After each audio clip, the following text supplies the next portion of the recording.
Friends, आप सभी का आपके अपने YouTube चैनल यूपीएससी इन्फो 24 में स्वागत है। तो फ्रेंड्स, हम उम्मीद करते हैं कि आप सभी लोग स्वस्थ होंगे और खुश होंगे। दोस्तों, ये जो वीडियो है ये पीजीटी के लिए है, पीजीटी सिविक्स के लिए। तो अगर आप टीजीटी, पीजीटी और एलटी ग्रेड की तैयारी करते हैं तो शायद ये वीडियो आपके लिए है। स्टार्ट करते हैं। ये वीडियो का 10वां भाग है। पहला नंबर क्वेश्चन देखते हैं। क्वेश्चन नंबर 31 है। यदि कोई हथियार नहीं होंगे तो कोई युद्ध नहीं होगा, यह धारणा किस पर आधारित है? यदि कोई हथियार नहीं होंगे तो कोई युद्ध नहीं होगा, यह धारणा किस पर आधारित है? ये आपको बताना है। सुरक्षा पर, शक्ति का संतुलन पर, राष्ट्रवाद पर, निशस्त्रीकरण पर। तो आंसर क्या हो जाएगा? निशस्त्रीकरण। निशस्त्रीकरण। व्याख्या देखिए दोस्तों। यदि कोई हथियार नहीं होंगे तो कोई युद्ध नहीं होगा, यह धारणा निशस्त्रीकरण की है। निशस्त्रीकरण में उन खतरनाक हथियारों को समाप्त करने की बात कही गई है जो सभ्यता के लिए खतरा उत्पन्न करते हैं। इसके अंतर्गत लंबे समय से परमाणु हथियारों को दुनिया से समाप्त करने की मांग उठती रही है। आगे देखिए 32 नंबर क्वेश्चन। संयुक्त राष्ट्र के तहत सामूहिक सुरक्षा का प्रथम प्रयोग किस वर्ष में किया गया था? संयुक्त राष्ट्र के तहत सामूहिक सुरक्षा का प्रथम प्रयोग किस वर्ष में किया गया था? तो आंसर हो जाएगा दोस्तों 1950 में। 1950 में किया गया था। व्याख्या देख लीजिए। संयुक्त राष्ट्र के तहत सामूहिक सुरक्षा का प्रथम प्रयोग वर्ष 1950 में किया गया। संयुक्त राष्ट्र का विचार अटलांटिक चार्टर 1942 द्वारा प्रस्तुत किया गया। 24 अक्टूबर 1945 में संयुक्त राष्ट्र संघ की औपचारिक रूप से अस्तित्व में आया। संयुक्त राष्ट्र संघ जो है 24 अक्टूबर 1949 को औपचारिक रूप से अस्तित्व में आया। आगे देखिए 33 नंबर क्वेश्चन। भारत में किस वर्ष को चीन भ्रम वर्ष कहा गया? भारत में किस वर्ष को चीन भ्रमण वर्ष नामित किया गया?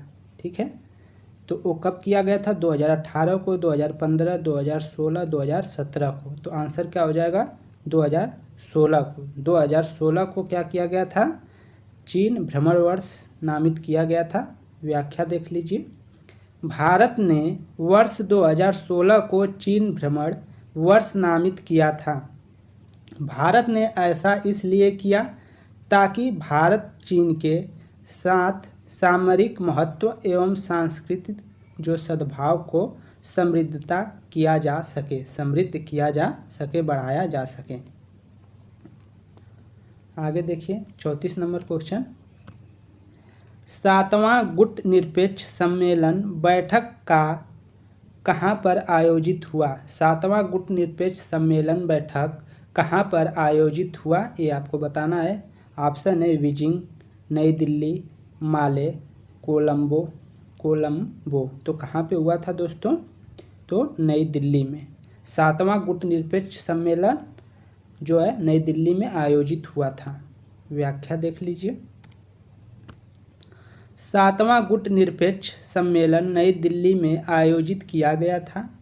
यह सम्मेलन वर्ष 1982 में बगदाद में आयोजित होने वाला था, लेकिन ईरान इराक के मध्य युद्ध के कारण यह सम्मेलन नई दिल्ली में आयोजित किया गया। आगे देखिए। आसियान कब गठित हुआ? आसियान कब गठित हुआ? 1964 में, 1965 में, 1966 में, 1967 में। तो आंसर क्या हो जाएगा? 1967। 1967। अब देखिए इसका व्याख्या देख लीजिए। आसियान के बारे में कुछ जानकारियाँ हैं यहाँ पे। आसियान दक्षिण पूर्व एशियाई देशों का संगठन है। इसकी स्थापना 8 अगस्त 1967 में किया गया था। इसकी स्थापना 8 अगस्त 1967 में किया गया। वर्तमान में आसियान देशों की जो संख्या है वो 10 है, 10 देश शामिल है। 23 जुलाई 1966 में भारत को पूर्ण वार्ताकार का दर्जा इस संगठन ने प्रदान किया। आसियान जो है, आसियान का पूरा नाम association of south east Asian nation है। इसका जो फुल फॉर्म है एशियन का वो है association of south east Asian nation है। आगे देखिए, दक्षिण पूर्व एशियाई देशों का संगठन एक क्षेत्रीय संगठन है जो एशिया प्रशांत के उपनिवेशी राष्ट्रों के बढ़ते तनाव के बीच राजनीतिक और सामाजिक स्थिरता को बढ़ावा देने के लिए स्थापित किया गया था। आसियान का आदर्श वाक्य one vision, one identity, one community है। आसियान का आदर्श वाक्य one vision, one identity, one community है। आगे देखिए फ्रेंड्स,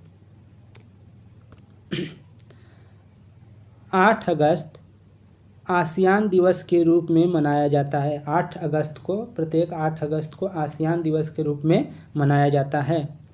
आसियान का सचिवालय इंडोनेशिया के राजधानी जकार्ता में है। इसका जो सचिवालय वो कहाँ है? जकार्ता में है। सदस्य देशों की जो संख्या 10 बताई गई थी उनमें ये प्रमुख है। 10 प्रमुख देश कौन कौन से हैं? तो Indonesia, Malaysia, Philippines, Singapore, Thailand, Brunei, Vietnam, लाओ, म्यांमार, कंबोडिया। तो ये 10 देश हैं जो सदस्य हैं आसियान के। आगे देखिए, किस वर्ष रूस ने घोषणा की कि अब वह नाटो देशों में हथियारों को लक्षित नहीं करेगा? किस वर्ष रूस ने घोषणा की कि अब वह नाटो देशों में हथियारों को लक्षित नहीं करेगा? तो आंसर हो जाएगा आपका 1997 में। 1997 में एक घोषणा की थी। व्याख्या देख लीजिए, ऑप्शन में है 1998, 1999, 2000। तो आंसर हो जाएगा 1997। व्याख्या देखिए, वर्ष 1997 में रूस ने यह घोषणा की कि अब वह नाटो देशों में हथियारों को लक्षित नहीं करेगा। नाटो का फुल फॉर्म क्या हो जाएगा? The North Atlantic Treaty Organization. The North Atlantic Treaty Organization, ये नाटो का फुल फॉर्म है। इसको याद रख लीजिएगा। हिंदी में उत्तर अटलांटिक गठबंधन जो है, नाटो उत्तर अटलांटिक गठबंधन की स्थापना 4 अप्रैल 1949 को हुई। इस संगठन का मुख्यालय ब्रुसेल्स, बेल्जियम में है। ये सब नोट कर लीजिएगा, परीक्षा में पूछा जा सकता है। प्रबंधन की कौन सी प्रणाली पर्यावरण के साथ कोई अंतर संबंध नहीं है? प्रबंधन की कौन सी प्रणाली पर्यावरण के साथ कोई अंतर संबंध नहीं है? तो बंद प्रणाली, खुली प्रणाली, अनुकूलन प्रणाली, परिवर्तनीय प्रणाली। तो कौन सा आंसर हो जाएगा इसका? आंसर एक हो जाएगा बंद प्रणाली। व्याख्या देखिए, बंद प्रणाली प्रबंधन की एक प्रणाली है जिसमें पर्यावरण के साथ कोई संबंध नहीं होता है। पर्यावरण के साथ संबंध रखने वाले निम्न प्रणालियां हैं। इसमें कौन सी है? खुली प्रणाली, अनुकूलन प्रणाली और परिवर्तन प्रणाली। आगे देखिए, 38 नंबर क्वेश्चन, वाटसन ने 7S संगठन ढांचे के माध्यम से प्रबंध व नेतृत्व के मध्य अंतर की व्याख्या की है। इसमें निम्न में से क्या शामिल नहीं है? क्वेश्चन है, वाटसन ने 7S संगठन ढांचे के माध्यम से प्रबंधन और नेतृत्व के मध्य अंतर की व्याख्या की है। इनमें से निम्न में से क्या शामिल नहीं है? तो क्या शामिल नहीं है दोस्तों? तो समर्थन शामिल नहीं है। रणनीति, संरचना और व्यवस्था, ये क्या है? संगठनात्मक जो नेतृत्व और जो अंतर किए हैं उसमें ये शामिल है। तीनों समर्थन नहीं है। व्याख्या देख लेते हैं। वाटसन ने 7S जो है संगठनात्मक ढांचे के माध्यम से जो प्रबंधन व नेतृत्व के मध्य अंतर की व्याख्या किए उनमें समर्थन को शामिल नहीं किया है। इनके अंतर्गत जो है रणनीति, संरचना, व्यवस्था को शामिल किया गया है। संरचना है, रणनीति है, व्यवस्था को क्या किया गया है, शामिल किया गया है। 39 है, भारत में सर्वप्रथम किस राज्य ने लोकायुक्त अधिनियम को लागू किया? लोकायुक्त अधिनियम को सर्वप्रथम किसने लागू किया? महाराष्ट्र, उड़ीसा, राजस्थान, उत्तर प्रदेश। तो आंसर क्या हो जाएगा? उड़ीसा। जो उड़ीसा है अधिनियम को लागू किया है। लोकायुक्त पहला महाराष्ट्र में। तो व्याख्या देख लीजिए। भारत ने सर्वप्रथम 1970 में लोकायुक्त अधिनियम उड़ीसा राज्य ने पारित किया, परंतु उसमें 1983 में लागू किया। यहाँ पर ध्यान देने योग्य बात है कि सर्वप्रथम लोकायुक्त का गठन 1971 में महाराष्ट्र में हुआ था। ठीक है, लोकायुक्त का जो गठन सर्वप्रथम कहाँ हुआ था? महाराष्ट्र में हुआ था। अधिनियम कहाँ लागू हुआ था? तो आपका उड़ीसा में। अधिनियम और लोकायुक्त का जो गठन, उनमें ध्यान रखेंगे। आगे, नौकरशाही शब्द फ्रांसीसी शब्द ब्यूरो से लिया गया है, जिसका अर्थ है। नौकरशाही शब्द फ्रांसीसी शब्द ब्यूरो से लिया गया है, जिसका अर्थ है क्या है ये बताना है। मेज या लिखने की मेज, वित्त, निगम, उत्तरदायी। तो आंसर क्या हो जाएगा? मेज या लिखने की मेज। व्याख्या देख लीजिए फ्रेंड्स। वर्ष 1946 में नौकरशाही शब्द की शुरुआत बीनेस्ट डी गार्नी ने किया था। नौकरशाही शब्द फ्रांसीसी शब्द ब्यूरो से लिया गया है, जिसका अर्थ है मेज या लिखने की मेज। गार्नी ने कहा है कि फ्रांस में हमारी एक बीमारी है। फ्रांस में हमारी एक बीमारी है जो हमें तबाह कर रही है। यह बीमारी ब्यूरोमेनिया कहलाती है। आगे देखिए। नियुक्त अधिकारी स्वयं किस विधि के अंतर्गत अभ्यर्थियों की योग्यता निर्धारित करता है? नियुक्त अधिकारी स्वयं किस विधि के अंतर्गत अभ्यर्थियों की योग्यता निर्धारित करता है? नियुक्ति, ऑप्शन है नियुक्ति और विनियुक्ति प्रणाली द्वारा, परीक्षा प्रणाली द्वारा, पूर्व अनुभवों के अभिलेखों से, योग्यता का प्रमाण पत्र। तो आंसर क्या हो जाएगा? परीक्षा प्रणाली द्वारा। व्याख्या देख लीजिए। नियुक्त अधिकारी स्वयं परीक्षा प्रणाली विधि के अंतर्गत अभ्यर्थियों की योग्यता निर्धारित करता है। परीक्षा प्रणाली दो प्रकार के होते हैं, दो प्रारूपों में होते हैं। एक होता है लिखित और दूसरा होता है मौखिक। आयोग द्वारा इस प्रश्न का उत्तर विकल्प 1 नियुक्त और विनियुक्त प्रणाली माना गया है।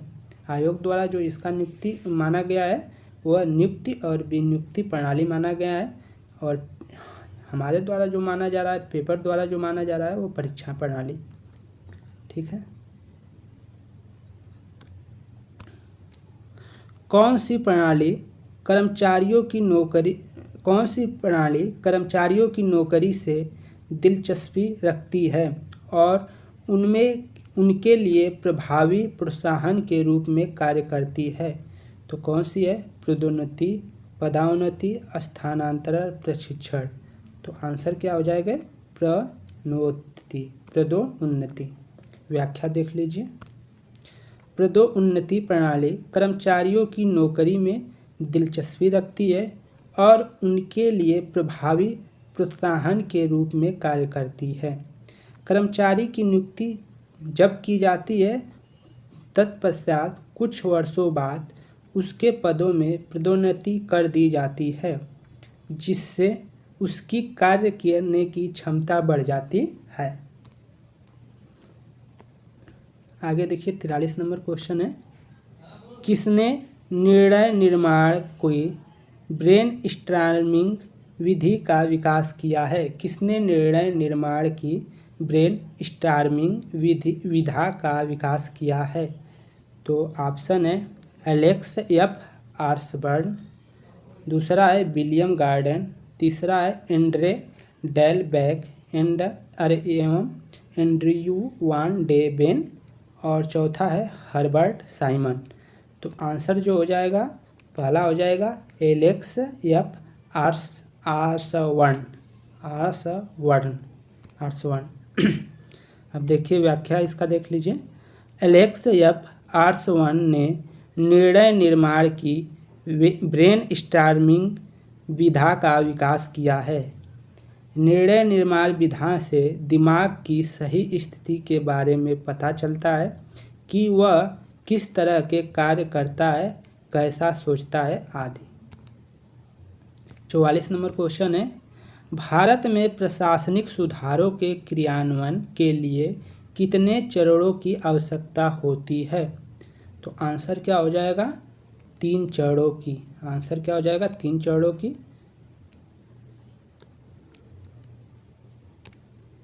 व्याख्या देख लीजिए कौन कौन से हैं।